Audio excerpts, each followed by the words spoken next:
This episode of The Bill and Callie Show is brought to you by Tiger Plumbing. Whether you need to replace a faucet, overhaul your sump pump, or desludge your drains, call Tiger Plumbing. In today's world, knowing who's at your door is important. Tiger Plumbing sends you your technician's photo, estimated time of arrival, and a little bit about him or her. Hey, Sam likes fishing and camping. Cool.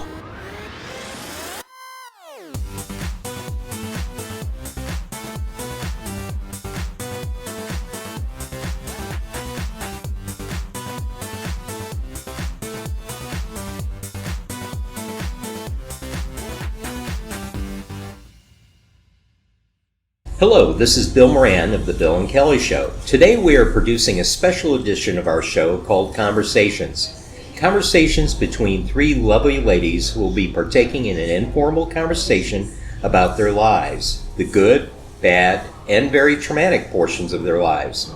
So I'd like to go around the table and have them introduce themselves, starting with you. Hi, I'm Melinda Kunst, and I am a child abuse survivor as well as domestic violence survivor. About several years ago now, I did write my memoir and kind of shed a light on a lot of darkness that I had experienced from my childhood as well as my adult life. And now I do run a page on Facebook called Hope When There Was None to help support and advocate for victims and survivors of domestic violence as well as other trauma. And the name of my book is Call Me Master. I'm Callie Rosella. I am a survivor of childhood emotional abuse and some physical abuse. And then it kind of defined the choices I made in partners as I got older, and I did experience domestic violence and emotional violence in those areas as well. And then when I was in my late 20s, I was a victim of abduction and rape. I am Brianne Coleman. I too am a survivor of domestic violence, sexual assault, and child abuse. My child abuse was not physical at the hands of my parents, but I was molested at 4 by a family member, and that kind of defined, I guess, how I viewed love at that age. And so then I had my next trauma at 17 in a date rape. And then again, at 22, I got involved in an abusive relationship that lasted 2 years. I had a son as a result of that relationship. And I'd like to expand more on that as we have our conversations. And then fast forward, I become an advocate. I feel great. I marry somebody who physically assaulted me once, but for 6 years psychologically abused me daily. I've been divorced for 2 years now. I have launched my nonprofit, which is a work in progress, but it's called Dimensions of Intersections. Melinda, who is sitting here with me, is on my board, and so we are trying to figure out a way to launch this and really get it going and just allow our voices to be heard and our stories to be heard.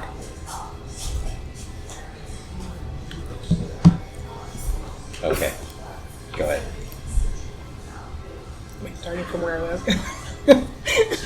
You both had mentioned that you carried those childhood experiences into your adulthood, into your relationships further. And I noticed myself just recently, it was like a big eye-opening thing for me where I realized that past trauma that I had, I carried that into future relationships. Yeah. Other boyfriends that I had, I chased the good guys away. Yeah. So tell me about that. It sounds like you did something similar maybe? Yeah. I didn't really chase the good guys away. I was raised, I had no self-esteem whatsoever. And my mother would tell me that no boy would ever like me, that none of the boys in the high school liked me. All their moms were saying that they would never ask me out because I was mean and I wasn't allowed to really date in high school anyway. So, of course, I get into college and the first boy who liked me, I kind of clung to right away. And that relationship, though it wasn't physically abusive by any stretch of the imagination, it wasn't a healthy relationship. And then when that relationship broke up, the next guy who showed interest in me, and I've always kind of been drawn to the guys who needed me make them feel better about themselves. And I think I was looking for somebody who wanted to make me feel better about myself. So I was that nurturer, and I would pick these men who needed me to mother them and to make them do things. Yes, to fix them. And they were not wanting to really be fixed. My first husband was mentally ill. And so there was some abuse involved, a lot of emotional abuse, some physical abuse. In mental hospitals during both of my pregnancies. Had multiple affairs. Tried to sleep with my sister. Oh my God. Yeah. And so that relationship ended. The next relationship I got into after a guy that I was very much in love with was an AIDS patient. When I lived in Houston, I met him at an AIDS clinic where I was a volunteer. When he passed away, I was just devastated. I was tired of taking care of him and my kids and working 2 jobs and everything, and along comes this guy who wants to make my life better. Be your hero. Yeah, and I was ready for that. I wanted to be a stay-at-home mom and volunteer in the elementary school with my kids and everything, and that just, same thing, alcoholism and emotional and physical abuse later on. And then my next husband, that sounds so horrible. My next husband many husbands did you have? I know, really. My next husband was also mentally ill and ended up, I came home and found him hanging in my garage after 12 years. And but I mean, our relationship obviously had not been good. I was the only breadwinner for almost 5 years. He didn't want to work. Everything was horrible. Nothing was ever good. And we hadn't been in the same bedroom for years. I was sleeping with a knife in my drawer and my door locked. But I wanted him to get better, and that wasn't going to happen because he needed to want to get better, and he didn't. And so, I mean, throughout all of this, I've gone to counseling and tried to better myself, and of course these guys didn't want to go either. But I've worked very hard at trying to make myself a better person, and then going back to the other really devastating thing, when my oldest was in kindergarten, and I was a single mom. I was living in Porter County, but working in Lake County at the time, and I was driving to work that morning with my kids, taking them to daycare, and my car broke down on 8094. And I was very lucky that some people I knew actually passed me by and ended up stopping and took me to my job, dropped my kids off at daycare, went to my work, and I knew that their father was picking them up for the weekend. It was on a Friday afternoon. And one of the girls at work lived in Porter, so I stayed late at work waiting for her so she could drive me home. And this lovely customer that we had, I was a waitress and a assistant manager, bartender at a restaurant, and he was never married, still lived at home with his mom, an older gentleman. He worked on the tugboats for the steel boats in Lake Michigan, and he thought of all of us as his daughters, all the girls that worked there. He was just so kind. He would take us all out to dinner at Christmas time and buy us all our favorite perfume, and he knew that my car had broken down, so my tip was $350. Oh, that was because he wanted me to get my car fixed. So that Saturday morning I got up, walked downtown to the gas station so I could drop off my keys so they could go get my car and tow it back. And afterwards I went across the street to a little restaurant and got myself some coffee and everything. And as I was paying, I noticed 2 guys behind me. And I'm assuming that maybe they saw the money in my wallet, because after that I was walking back to my home and a black pickup truck pulled up and said, "Hey, do you need a ride?" And I said, "No, I'm fine, but thank you." And the guy opened his door and pointed a gun at me and said, "Get in." Oh my God. And so we drove around for a while, and one of them was friends with a realtor. There was an empty house near Michigan City where he took us, all 3, the 2 gentlemen and me, and they proceeded to rape me and beat me with the pistol, and they were drinking, and so when they passed out, I was able to escape. Congratulations. Yes, Thank you. Thank goodness. And I did try to bring charges, But of course, I was a single mom, and I was wearing shorts that day, and my kids were with their dad. And you asked for it. I was, that's, that and is the so police awful. didn't really say that, but they did say that Yeah. this is what's going to happen. They're going to try and turn it around. And then one of the gentlemen, his uncle was a mayor of a town in that county, or a city in that county, and had all kinds of money for attorneys and things like that. And I had to have a public defender, and I was taking time off work to go to court, and then they would get a stay. And then I'd have to go all through it again, and extra daycare for my kids and all these things. And it finally wore me down to the point where I said, I quit. I just dropped the charges. And, let's just be clear, just for the people who are listening, when I made the comment that she asked for it, I did not mean that literally. No, of course I not. meant that's what the police were going to make the assumption because of her wearing Attorneys. shorts. And And the attorneys and other people. yeah, that's just awful.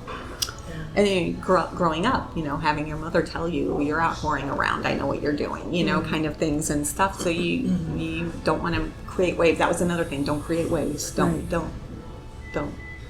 And don't make a big involve deal people about in our this. family business. Yes, and all these things. So, Wow. shut your mouth and try to go back to normal. Wow. But you never do, because you have a whole new normal now. Yes. Right. So for me, I was 4. My mom was married, about to be married, to my stepdad at the time, and they were going to a concert. I think that maybe ZZ Top or, some concert, whatever. And so my uncle, which was my stepdad's brother, was 17 and had agreed to look after me and my sisters. We were 6, 5, and 4. I was the baby then. And my oldest sister was in the kitchen making popcorn, and my Uncle John took my sister and I into the bathroom, had us hold hands, and he molested both of us. It was uncomfortable. Obviously, it was scary. My sister and I just sobbed together. After it was over, he stood us up and said, "If you tell anybody, I won't be your uncle anymore. Your dad won't be your dad." And so, at 4, this is the first time I've had a dad. Scary. So I felt like I was quiet forever, but I think it was literally only 2 weeks that I didn't say anything. Me and my sister were just conflicted. We didn't want the risk of losing the family that we just got, but we also wanted. My mom always preached to us, "You got to use your voice, and your body is your body, and nobody can touch it without your permission." And we knew that what happened was wrong. We just were afraid. So we had finally told the neighbor next door, keep in mind, I'm not even in school yet. I think my sister was in kindergarten. So we told the girl next door, and then she in turn told her mother, and then her mother told my mom. And so it escalated very quickly. But when everybody in the family found out, my dad lost it. I mean, he tried to go after him. But they never called the police. We never got really any kind of closure or justice for that. And as a matter of fact, we were re-traumatized over and over. So after they all found out, we were forced to stand on a porch and watch the entire family beat him up in the front yard, which for me was very traumatic as a 4-year-old, having to watch somebody get beat up. You just can't process it, because in my mind, I loved him. He was my uncle, and I couldn't separate that. But then every holiday, every family event, we were re-victimized because we had to sit next to him and talk to him, and it was just so unsettling and unnerving. And it did totally, for me, change the way that I viewed love, because of the exposure that I just had to, I was forced to have with this person all the time. It's I never got a chance to heal, and they didn't do anything to protect me, at 4 and 5. So then, like I said in the intro, you fast forward all these years later, I got raped in my living room on a couch after I was taken on a date. And I told no one. Why? Because the first time I did, nobody said anything. Nobody did anything to help me. So what's the difference now? And now it's my word against this person's, and I don't even know his last name. You know what I mean? It was terrible. And again, distorted view of love. I hadn't been in a relationship at that point, so I really didn't know the impact it was going to have. And then fast forward again, I'm a single mom already to my oldest boy, right? So I get with my abuser then when Justice is about 2, and for 2 years he like tortured me. The first time I got hit with a belt for an hour, just continuously in the middle of the night, New Year's Eve, just beating me with this belt, and then put me in a scalding hot bathtub and made me sit in there for 30 minutes. And so, of course, it enunciated all of the pain and the welts and all that stuff. And I left the next day. And I went to a friend's, and I was really happy with that. But, you know, in domestic violence, as you guys all know, women on average go back 7 times. Yes. For me, in that relationship, I went back 3 or 4. I found out I was pregnant. And then I had this beautiful son, but that was a product of something so ugly. You know, there was gun violence involved. There was sexual assault involved. I can tell you I know what gunpowder tastes like, and that's not something I will ever forget. It's just bad. And then I had this beautiful son, and I left. And then I went back one more time after I had gone into a shelter, and then I came back one more time, and that was it for that. Fast forward a few years, now I have this son who is the most beautiful little human on the planet, but he is suffering in a way that I can't even begin to explain. The mental health issues that his father had, unfortunately, had been genetically, you know, passed down to him. And so at 5, Donnell and I really struggled with just kind of figuring out how to treat him. And I had so much anger and resentment towards my own son because he was a reminder Sure. of the things that I had been through, you know what I mean? And that's something we can talk more about. But it was hard, you know, and then I start advocating and speaking out about my story, and I feel really empowered. And then I meet this guy, and it was a whirlwind romance, and we get married, and for 6 years he controlled every single thing about my life. I could not go anywhere without being on the phone with him. He forced me to take a lie detector test that I passed, and he accused me of paying the guy off. And then when I was doing a charity event at the auto show, he got drunk and attacked me. And then 2 years later, I was out. I mastered this plan, but it took me a long time. But I mastered this pretty incredible plan to get out, and I've been divorced and happy for 2 years, and it was the best choice ever. And so now I can finally see, I know where I made those mistakes, and now I can see where that love got distorted and how I would latch on to people who made me, like you guys said, feel good for a minute. But I too, like Callie, am a fixer. And so I'm always constantly getting into relationships with people where I'm doing the nurturing and the caring and the building up while I'm being knocked down. Right. And they do that to you. They do that. They will make you feel like dirt.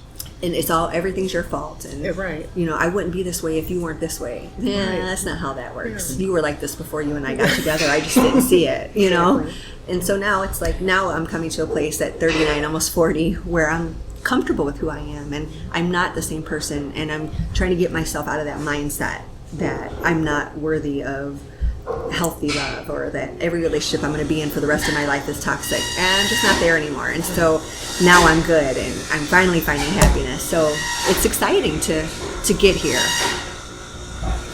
So who else wants to talk? Yes, Melinda.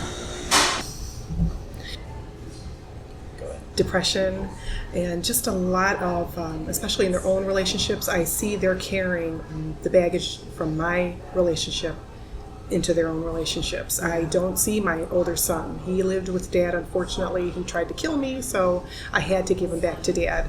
There's more to that, but I don't want to get into that right now.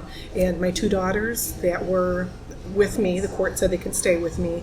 They just have so much anxiety now that even as adults, now we're 10 years out, yay! But after those 10 years where I'm making a lot of great strides, I feel like they're still so far behind in healing. They don't want to do counseling, they don't want to talk to anybody, so they're still kind of bottling it up, and it is coming out physically in different health issues that they have as well. But our relationship, it's getting a lot better than it was as they're adults now. But do you ladies notice anything with your kids? I mean, I do have that mommy guilt that, hey, I screwed up my kids because I stayed as long as I did. And even another thing too, mentioning I did something bad. When I first jumped out of that relationship, I would associate, like my middle daughter, Jessica. I would say, you remind me so much of your dad. You're acting like your dad right now. Stop doing that. And I know I felt bad afterwards. I felt really guilty.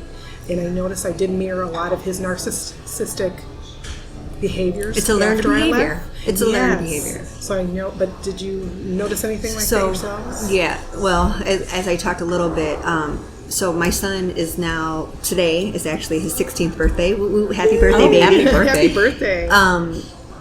You know, he's been in and out of placement Right. since he was 8. We found out that he was diagnosed with a mental illness when he was 5. And so I, as his mother, have really been working extra hard to try to find him some stability. And, you know, like I mentioned, in those first 5 years, there was a lot of resentment. There was a lot of guilt, anger. And then I had a really hard time processing out, like, the mental health piece. As a mother, I wanted to protect him and make sure he had the proper care. But I couldn't disassociate him and his mental illness from his father. So kind of like you know, he did remind me a lot of his dad, and he triggered me in ways that just are not okay. And so now all these years later, I'm having to come to terms with forgiving myself for all of these feelings I feel. I have mommy guilt. You know, my son was in a placement for 2.5 years, and then he was home for 6 months, which was really unhealthy for him and I. And there was a lot of triggers, and PTSD stuff was being brought up, and you know, it was a dangerous, unhealthy situation. And then he went back into placement in February after he attacked me. And so now we're thinking, you know, I'm helping him process all of these things, and he's trying to sort out who he is, and then in that I have to allow him the time and space to confront me on the things that maybe the part that I played in where he is. And I know that I caused damage. Hurt people. Right. Broken people, you know, can break others. And I'm really angry at myself all these years later for having done that to him. But with that being said, we're open. You know, we have that dialogue now where we talk about things. You know, our therapy sessions are like, do you have anything you want to get off your chest? You know, I am always constantly asking him that, because as I'm sorting things out and kind of processing and trying to heal, he needs to too. But I need to let him say whatever he needs to say. And so, yeah, I mean, all of that stuff manifested. And then I look at my 18-year-old, and he's, without sounding silly, on the scale of like measuring him and Donnell, he's normal, as opposed to like, you know, like I would look at him as a normal 18-year-old boy, right? Graduated high school, has got a girlfriend. But one of the things that I've noticed about him is that when I was in my marriage, where there was a lot of insecurity and control, Justice has also learned those behaviors. And so I can see him with his girlfriend now kind of going in there. And so I have to pull him back and kind of remind him, like, that's a learned behavior. That is not who you are. And we can like reshape that. And so, yeah, I mean, it takes a lot more work than I think we want to always admit. And that what we experience, our kids do experience that as well. And it does leave lasting impacts, and not always the pretty stuff, you know, and not things that we always want to talk about. You know, I took out a lot of my frustration and anger on my kids. Yeah, right. You know, when they were young, I didn't understand, and I wasn't getting the therapy and the treatment at the time. Now, obviously, I am. I'm constantly in therapy because it's totally necessary.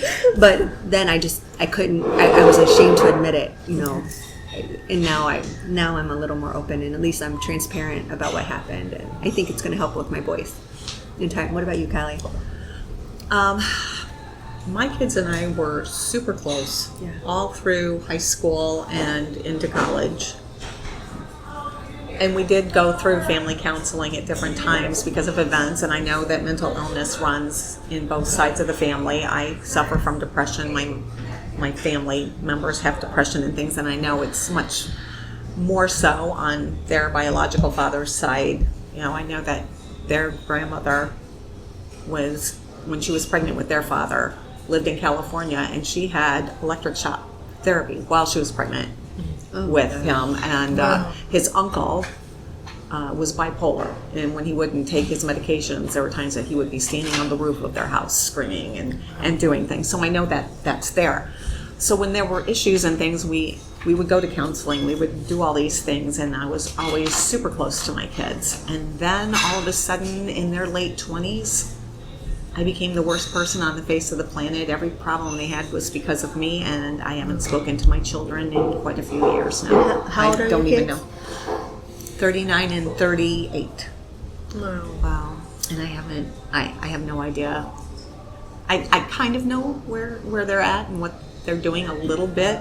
Thank you, Facebook and Google. But but other than that, I have no idea. Yeah, it's kind of like my son. I don't have too much information Yeah. on them. Yeah. They have Facebook, but they have blocked me. Oh, yeah. Like I'm the stalker. Yeah. Well, I'm sure that's probably, if they're on Facebook, I know I'm definitely blocked and things like that. And yeah, it kills you. It does. I mean, it's It a does. knife in your heart all the time. Right. And now I know that my youngest son had what I would consider a mental breakdown and what other people have considered a mental breakdown. And now he's got these, I think, wrong memories, like false memories. Distorted. Yes, Yeah. very distorted of things that he said. And he expects me to apologize for some things that he says I did, and I didn't do them. And I can't did say that. I'm sorry for that, because that would be admitting I did something that I didn't do. Right.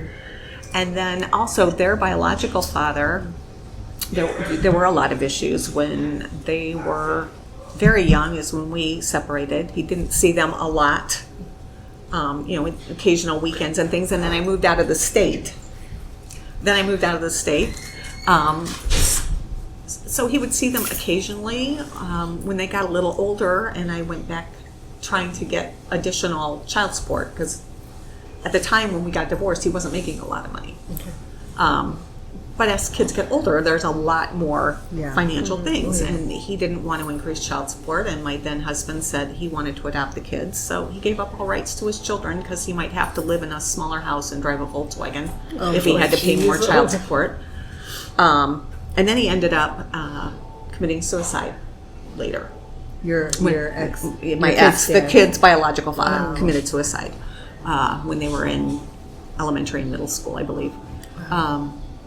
And so for them also, what I see and I realize is they can idolize their father because he was never around to hurt Right. them. Yeah. So he would have been perfect if he had been around. Their life would have been so different because he would have been awesome.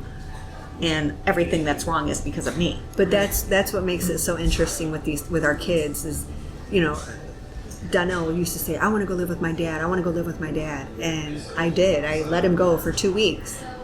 And he had in his mind before he went this view of What it would have been. perfection. Despite what he knew, he still had this view that maybe mom was the one that is just saying these and that it's not true until he got there. And in a week, he was like, oh, no, I want to come home. I hate it here. And he's mean. And he witnessed things that I wish that he hadn't when he was there. But at the same time, I'm really grateful that he did, because then it allowed him to see his father for who he is. And then he can kind of change the way his thought processes worked around that, because now he knows that what I was telling him was the truth and what his brother was telling him was the truth. So I totally understand. They do have this distorted view. Oh, my dad Right. he's great. What are you talking about? Until he's not. Yeah. My oldest has actually legally changed his name Wow. to his father's. He's got a different first name, but his middle name and last name is now what his father's name was. Oh my gosh. And I think at the end of the day, these adults now still have to process these things. And I think you'll be surprised that at some point, I think they're going to circle back. I honestly do. I hope so. I feel Every day. that in my spirit that we disconnect, from things that we view as toxic, whether it's toxic in real life. It's easy. It's like a defense mechanism. I'd rather protect myself from the unknown Right. than confront it. Right. And I think I would hope that it's maybe as they have children and their children grow up and they realize that maybe it wasn't mom's fault. Yeah. And they'll come back, they'll circle back, because they're going to need that relationship. At least that's what I feel. I don't know how accurate that is, but I guess that's my hope. Yeah. Yeah. That's my hope too. Yeah. Unfortunately fortunately with my life there, my girls knew what he was. Yeah. They already saw him for what he was. So I didn't have to say, oh, your dad's a bad guy. And I never did anyway. I made sure that I didn't badmouth him. It's not our place to do Right. that. Yeah, exactly. Right. Because I They'll thought, figure it out they themselves. will see. Exactly. Yes. They will see. I won't have to say a word. And they already knew. They already knew Dad is this whatever they conjured up in their mind. So I didn't have that. Thank goodness. Yeah. But of course, I had to give my older son back to him. And now he has such a warm view of me, and he will do the same thing. He'll say, oh, I remember when you did this and this. Like, I can't apologize because I never did this, that, or the other. But I have apologized to my girls. Say, I'm sorry for, maybe a different situation. Maybe I acted wrong. My behavior was wrong. Or just I'm even sorry. exposing. Exactly, Like, and I apologize to them for that. Yeah. I did. So my own mother, she didn't like men, obviously, and so she didn't like my husband when we got married. But then when we got divorced, all of a sudden he's the okay guy and I'm the bad guy. I mean, I was already the bad guy because I had boys, which was a curse from God, according to her. But if my kids wanted to see their grandparents for the holidays, it was when they were with their dad because I wasn't allowed to come over and spend the holidays and things. And so she would badmouth me, her own daughter, That is awful. to my children. And so, of course, Dad was always the good guy. And then on his side, the same thing, Your dad was great. So, like, Wow. What's his I do have a question I want to throw out there to you, and listening to this is just heartbreaking. It just it makes me fortunate that I was brought up in a very loving family, and that a mother who taught me respect for everyone, especially females. And I love telling this story because it showed me that I needed to give everyone respect. My sisters, who are hopefully going to be listening to this, they used to tease me brutally. I mean, we're talking about psychological abuse that matches none, but we won't get into that. But one of my sisters made me so mad, and I remember it was right around, I think it was 4 going on 5, and I was out with the guys, and what do you do with a guy, makes you mad? He said, I'm going to punch you. Well, I made the mistake of saying that to my sister. Holy moly. Oh my gosh. The Hebrew hammer came down that day, and it was made known to me that I don't threaten people with physical violence, especially females. Especially girls, and, yes. and my mother was very strong about that because she came from an Eastern European culture where that was acceptable. So I think it was her way of introducing to her son, no, that isn't what happens in and this changing family. that cycle. Yeah, Trying exactly. to stop that Breaking that cycle chain. from Yeah. continuing. But as I listen to your stories, one of the things that is so disheartening is the threat of trust that you have in other people for your safety, trust in a relationship. And I guess the question I wanted to ask, how are you today with trust in developing that back? Because you have to get to a place, certainly, that you have to begin trusting other people. But that's got to be tough. I'm trying to put myself in your shoes, and boy, I would have a hard time finding that trust again, really. So, And it goes from everything from Yeah. just feeling safe walking down the street to getting in a relationship and having some trust for that person that they aren't going to hurt you physically, that they're not going to hurt you emotionally. So if you guys don't mind spending just a couple of minutes on that and let us know where you're at. So for me, the kind of heart I have makes it really hard to not naturally trust people. I'm an open book, and I guess I kind of step into every scenario with an idea that I'm going to treat you the way I want to be treated, and I guess I expect that back. And what's happened in doing that is that I've been taken advantage of over and over. But one thing I can't do is change that. My heart is set up this way. I genuinely care about people. The good thing is that I'm learning how to read people better. So now I can kind of gauge things a little differently in that way. I think about my current relationship I've been in for 2 years, and started dating him pretty quickly after my divorce, like 6 months or so. And I remember from the insecurity and the controlling and that relationship I was in with my husband, coming into this relationship with him, it was completely different. And I was still all these learned behaviors of constant communication and stuff. All of those things he did not like, and it was so incredibly invigorating and freeing for me to not have to report my whereabouts or to tell to like be in constant communication with somebody. And it was so difficult, and he tried to break up with me. Was like, nope, you're too much, you need and I'm like, no. And so for like 3 months it was very sporadic, our relationship. But he just kept saying, he goes, I am not your life, I am a part of your life. And for the longest time I didn't know what being a part of someone's life was. Because I have always, because of the heart that I have, always 100% put myself in everything that I do when it comes to my children, when it comes to relationships, work, outside things, whatever. And relationships, that's where it was the most unhealthy. But now at least I can see that my trust that I am starting to, my trust now is healthier. Like I'm starting to in a healthy way, trust people, as opposed to just going blindly with this trust that I naturally have. So for me, you just have to step back.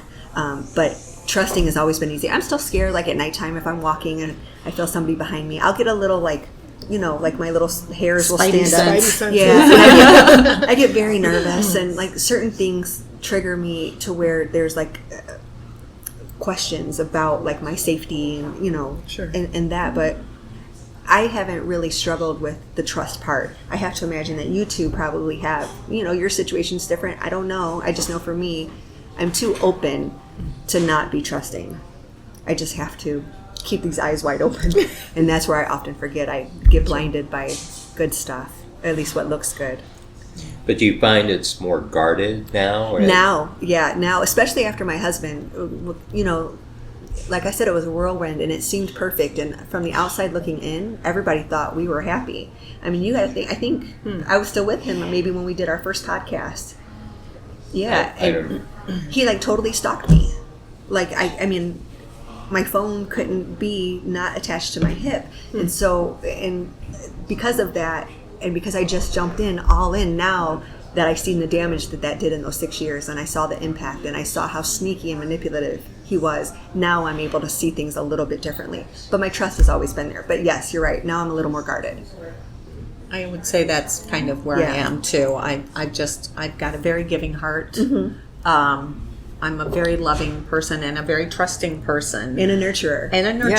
And, I have this sign that says, love like you've never been hurt. Yes. Because I don't want that to stop me from going forward and doing things. But at the same time, it's one of these first time, shame on you, second time, shame on me kind of a thing. And so I've gotten to that point where I will trust you until you give me a reason not to trust you. Absolutely. And sometimes even that's hard, because I want to forgive and I want to say, oh, it's going to get better, and sometimes it doesn't. So I think it's the mothers in us. It is. As mothers, we love our kids, and we love them in a way that we carry that love out to others, even those who don't deserve it. And so it's hard. Yeah. What about you, Mel?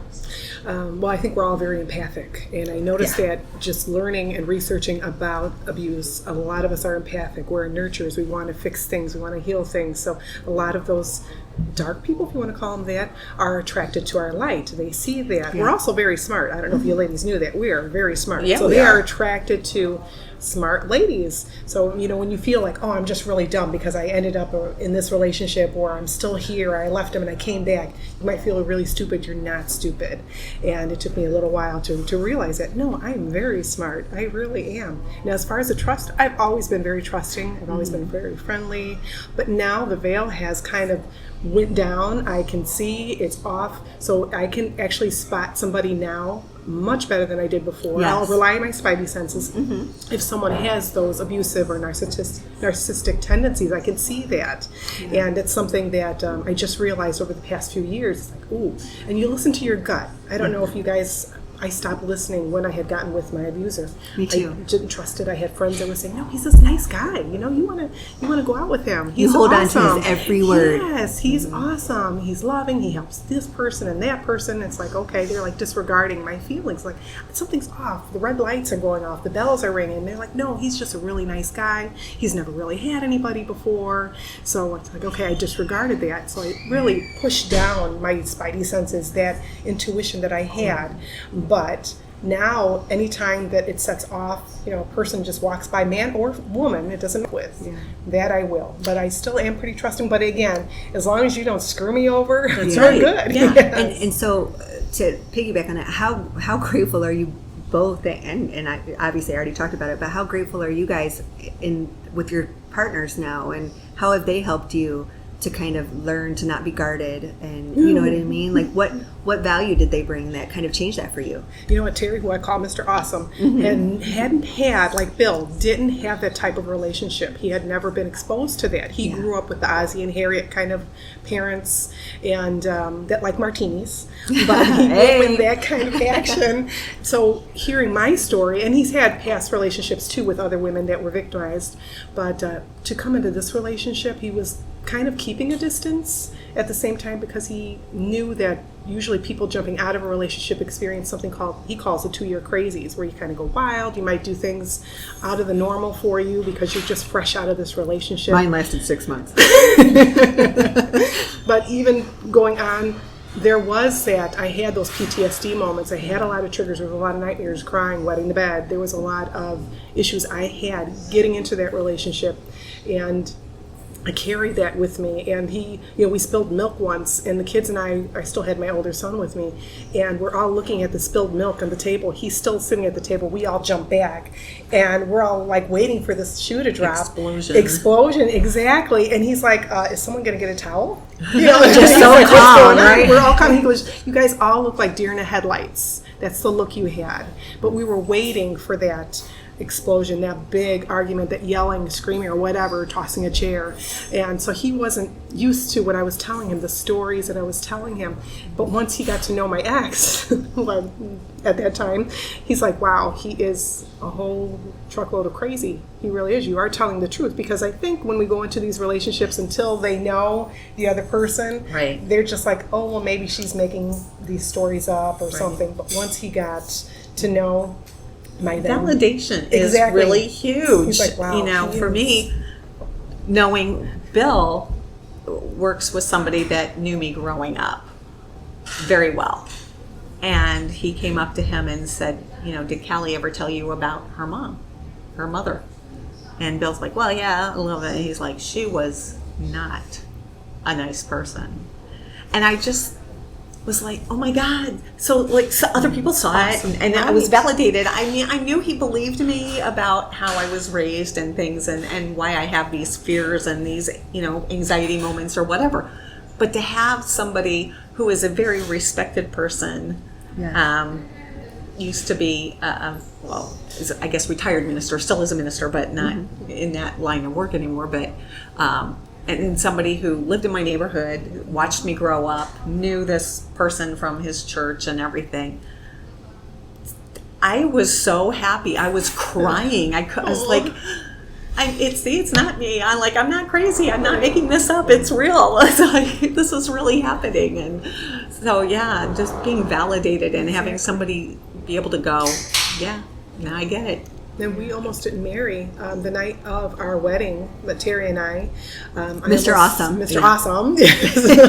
Before we married, I told him, I said, I can't do this. I can't do this. And I kind of really freaked out. And I had some wine. I think they cracked open some wine or something. But, and he was so calm. He's like, babe, I love you. If you don't want to get married, we won't get married tomorrow. We'll just have a big barbecue and that's it. Don't just worry celebrate about it. love. We'll just celebrate it. And all the reason why I was running away is because I thought as soon as that ring goes on my finger in my head, it's going to happen again. Right. He's going to do something. I'll be his. That's what my ex said. I'm yours. You can't until death do we part. That sort of thing. The other shoe's going to drop. And we had already been in a relationship for I think 4 years before that, and he never exhibited any type of abusive tendencies at all. But for some reason, in my mind, I thought, this is it. Association. He's going to, that yes, ring that ring, it's associates. going to, yes. And yes, it's also it a scared trust me. thing. You know, it does go Exactly. back to what Bill said. Like, how do you feel about trust? At that time, you didn't trust I didn't. that it was going to be what it is. Right. And that's very scary. It was very It's scary. like walking into something with your eyes just completely covered and just hoping that it's going to be good, but then being so afraid that it's going to be a disaster. Exactly. I feel like that too. Just, you know, even not just in relationships, just even with my son. Mm-hmm. You know, like tomorrow I'm going to see him for the first time, and I'm going to see him like one-on-one without supervision for the first time in 6 months, and I can't wait. But I'm scared. Sure. Like, because the last time we had individual one-on-one time, you know, he attacked me. You, right? So this time I'm definitely guarded and a little scared, but I know he's my son. Right. And so, you know, as mothers, it's our jobs to love our children unconditionally, and I'm willing to do that, but I am totally afraid. I'm going to be honest. So I totally get what you're saying. You know it's going to be okay. You feel safe, kinda, but there's always that little question of just doubt, that little bit of doubt in there. Yeah, because if I ever get with my older son, and we've been estranged now for many years, but I did see him a few years ago for a short period of time. You know, we thought about actually taking him out of the environment he was in with my ex and moving him closer to us. But the fear was, okay, he's closer to us. We don't want to have him engage in a family setting with us, because what if he tries to attack us again? What if he tries to kill us in our sleep? Something like that. So we have those issues too. Yeah, so sure. I totally get what you're talking about Yeah, there. the abuse is just it's not. I think there's a misconception that abuse is literally between a partner, you know, between two partners, you know, a Right. man and woman, whatever it is. Husband and wife, boyfriend, girlfriend. Yes, girlfriend, boyfriend, Yeah. boyfriend, whatever it is. Domestic violence is not just that. You know, it totally expands beyond that, and it does impact the kids. And the kids often, because of what they've seen or the things they've been exposed to, or how you treated your children, will kind of dictate how they treat others in relationships. And that's scary. As I have to imagine for both of you, that as a parent, like, I have no idea the damage that's been done, what it looks like in the future. And so I think of my kids, and, you know, with Justice, like I mentioned, him being 18, and I'm seeing that insecurity in him and how unhealthy that can be.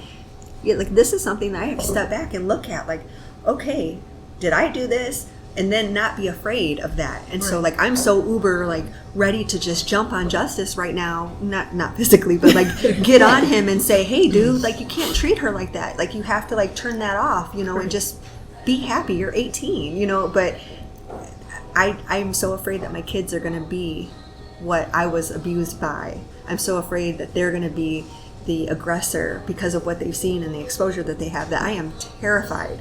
And so I just nurture them so hard, hoping that they'll take another turn and not that left turn. And they'll I'm take going the through right that with turn. my daughter, Yeah. my older daughter too. Her and her partner. There's something there. Yeah. I won't get into it, but I do worry about her.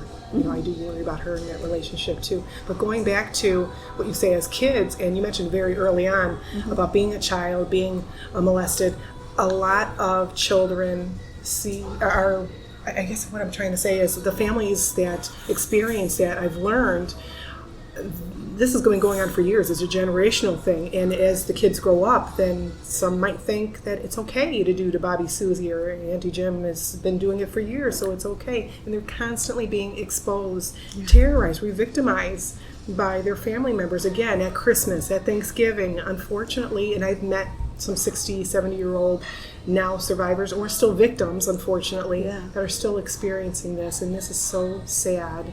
And they're too afraid to say, this happened to me in the family, because they know they'll just get the cold shoulder, the family won't talk to them, or the family won't believe them, which is very sad. So, like, my abuser, like my molester, he was molested by an uncle, and he was molested by his father, and it just was a generational cycle that just kept going and going.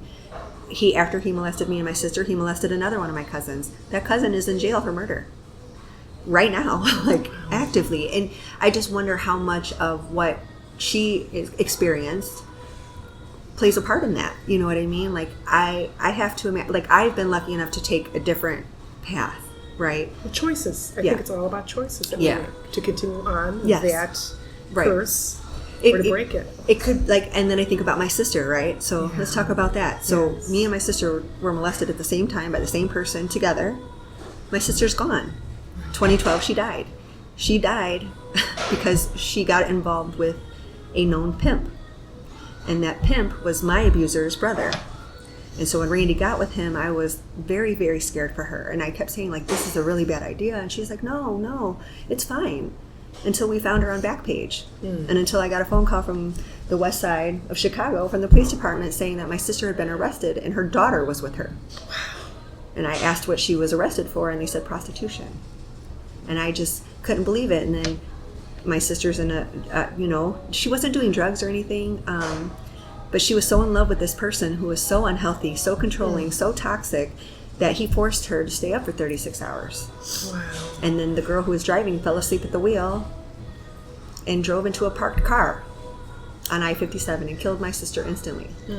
And so I think about how that abuse distorted her sense of love. Right. And while she, up until that point, Randy had never been in a... So as I was saying, it just shows that early childhood trauma completely can change that direction. And so for her, it took her life because I don't want to say she chose, because she didn't, but she took a different path than I. And so that took her life, and I just think that if we hadn't gone through that and had that bad experience so young, I really feel like she'd still be here. She'd still be a mother. Her view of love would be one of a healthy vision, as opposed to just latching onto somebody who showed her a little attention. And I think that's what ended up happening. And it's just sad, but it impacts everybody in a much different way. Right. One thing I would like to ask, and we can wrap up with this, is it seems to me as I'm listening to all your stories that when you're in the moment, when you're in that relationship that's abusive and very physically endangering and emotionally endangering, I've always heard that people sometimes think, is this normal? Is this what a marriage or a relationship is supposed to be like? Then there's validation when they get out of it. Why don't you each talk about that point of validation, and was that part of the healing process once you found out, no, this is wrong, what I was going through? Go ahead, Lisa.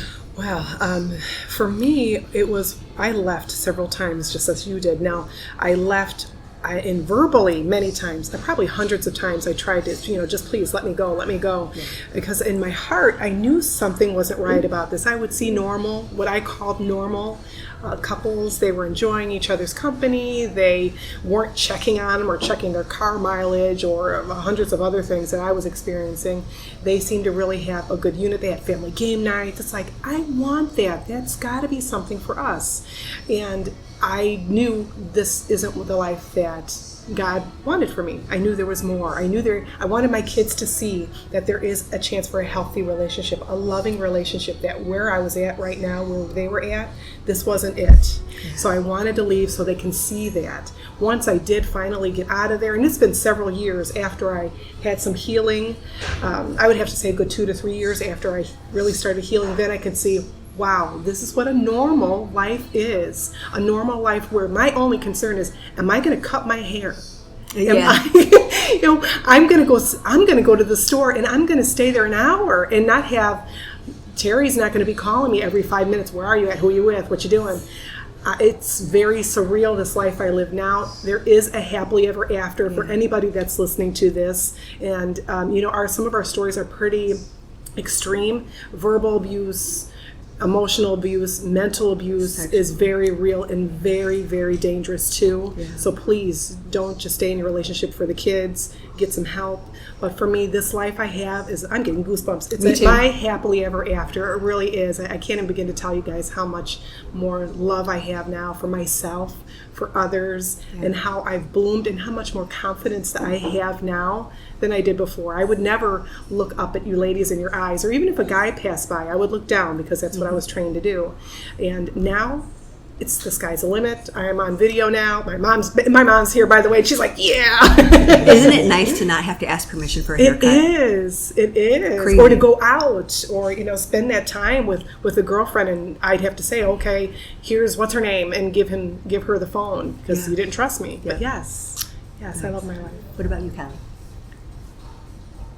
Oh. Do you want me to? Yeah, you go. Okay. You go.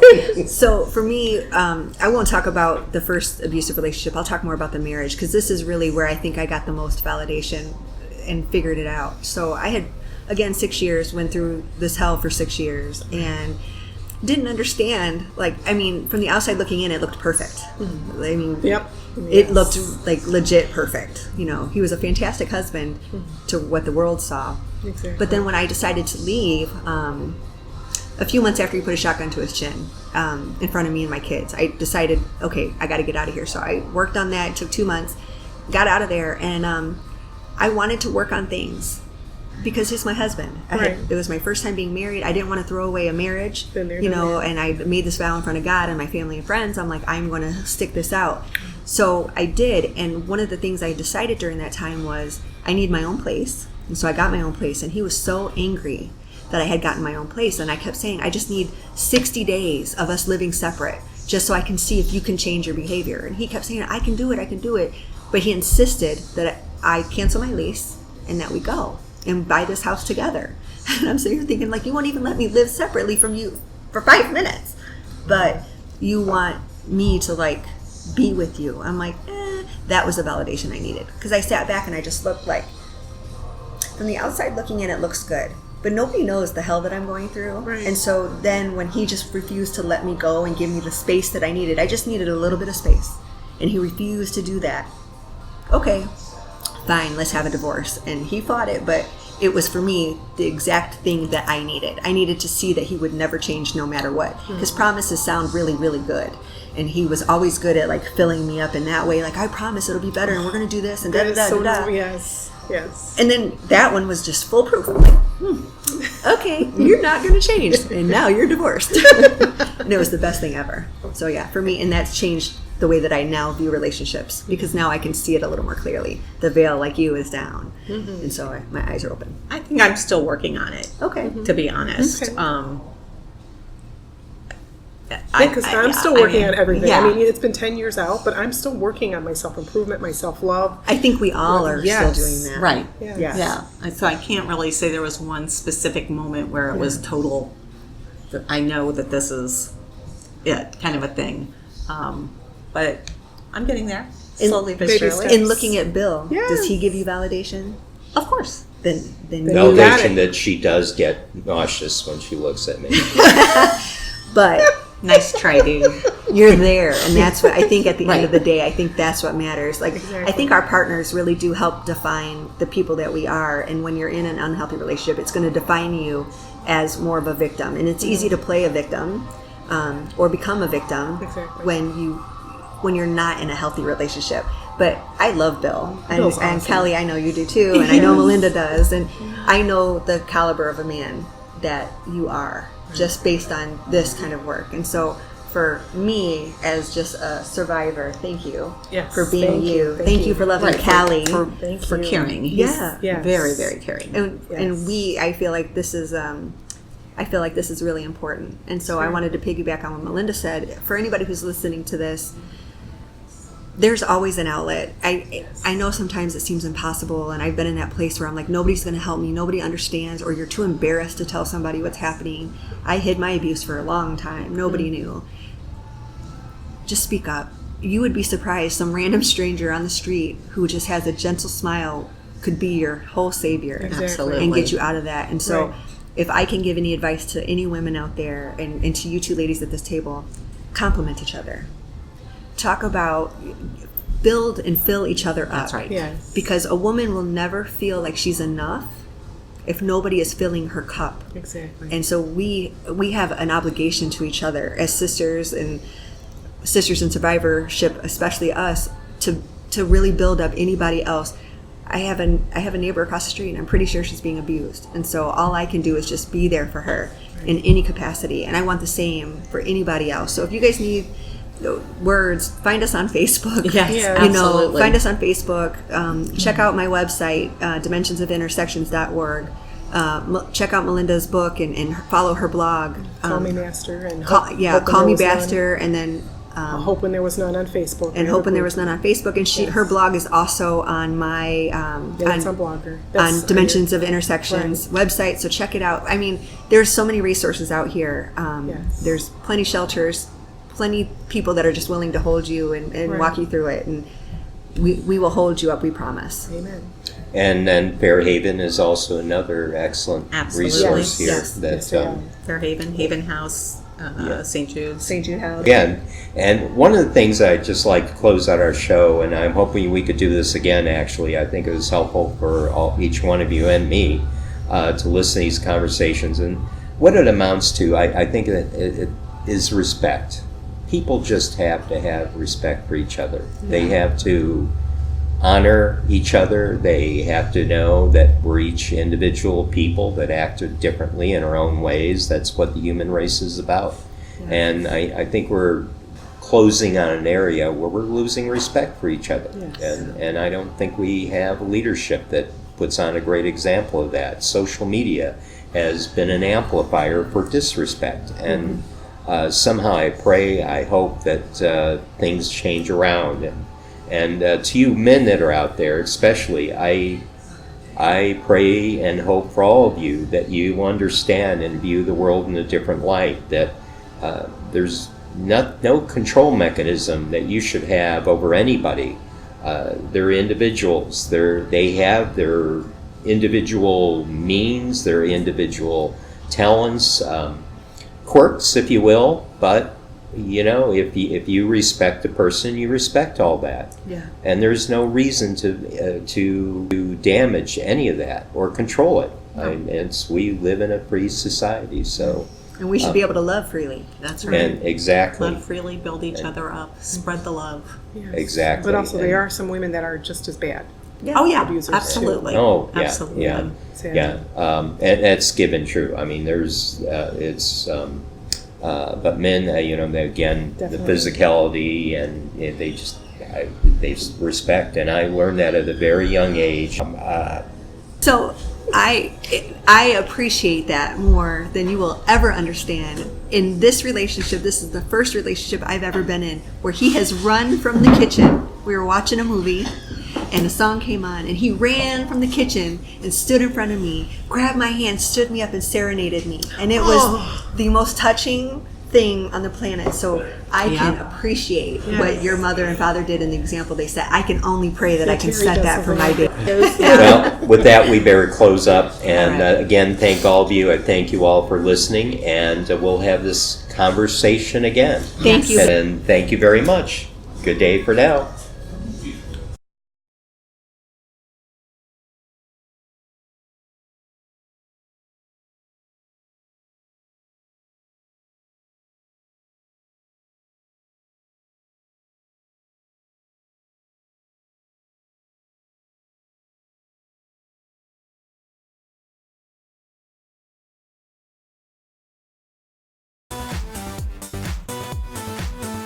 This episode of The Bill and Callie Show is brought to you by